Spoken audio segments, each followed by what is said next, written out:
Set a goal to become a millionaire. Not to make the million, but for what it will make of you to achieve it.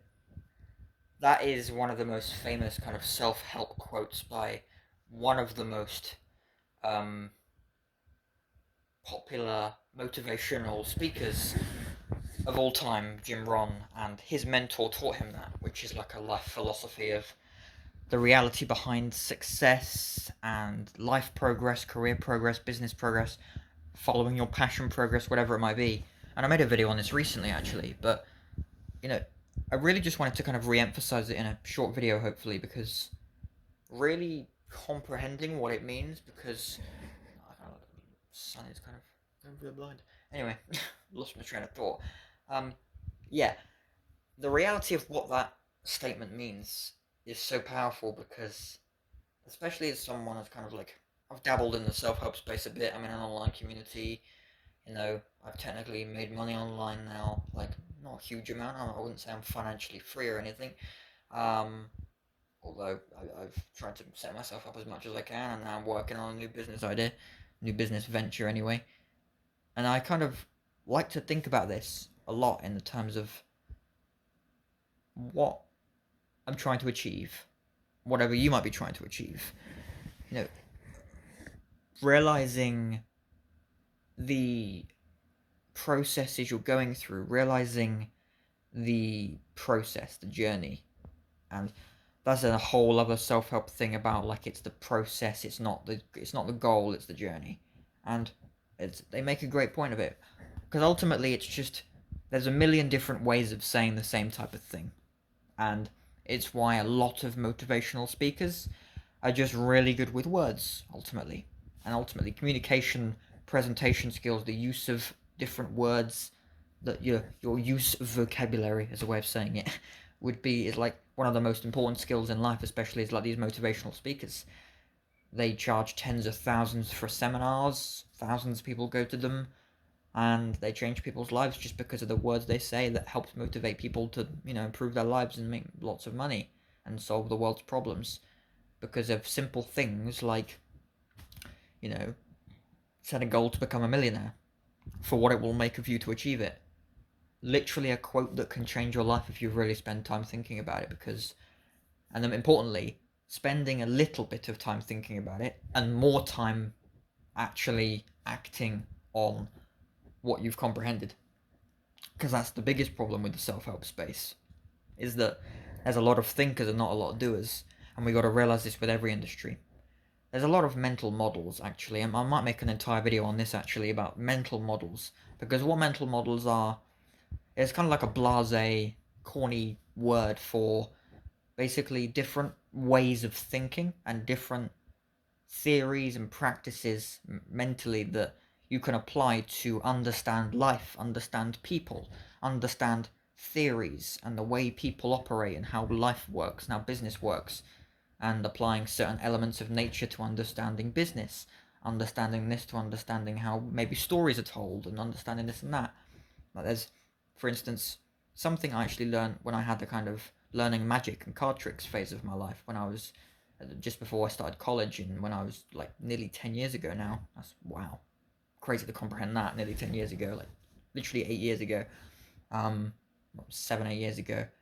I learned the trick of sleight of hand, basically, that is the small emotion covers the big emotion. And as far as, like, say, marketing goes or storytelling, the same kind of thing applies. And then when you look at, let's say, an element of nature, there's things in nature that you apply to business or you apply to life. You know, you have to apply like principles of like physics, for instance, volume. You apply that in business and life. Velocity, escape velocity. Like a business has to worry about sales velocity, about escape velocity, so that they know when their team has become self-sufficient, so that they know when a department has become sufficient and don't have to keep working on training the department or whatever it might be. And there's all these principles, and these are all kind of like mental models, and it's really interesting to kind of dive into all of them and see kind of where, like, for me it's it's kind of like a dopamine hit within the self-help space of like learning different mental models And I think the one that applies the most to the self-help space is the Pareto principle, or Pareto principle, however you want to word it, which is the 80-20 rule, which is the minority is responsible for the majority of the outcome or the results. So you can apply it to anything in life. Like the minority of salespeople are responsible for the majority of the sales or the revenue of the sales, or the minority of work done, the minority of the effort is responsible for the majority of the results. Because again, it's always the same, and it's the same with the self-help space. It's the same with any industry. You know, the minority of the minority portion of the self-help space are the people that are the doers. They're the ones that don't have all these routines, and it's why you'll hear people like Alex Hormozy say, like, you know, screw your morning routine, just get to work. And it's like the kind of pattern disrupting short form pieces of content as well. So I don't want to make this too much of a ramble. I wanted to make this a nice short video, but if you ever want to contemplate like the reality of a quote like what Jim Rohn's mentor taught him, which was that, like, regardless of the $1 million thing, that's just kind of like a self-help figure, but like a financial metric. But it can apply to anything. Like, you know, let's, whatever your passion might be. Mine is filmmaking and business now.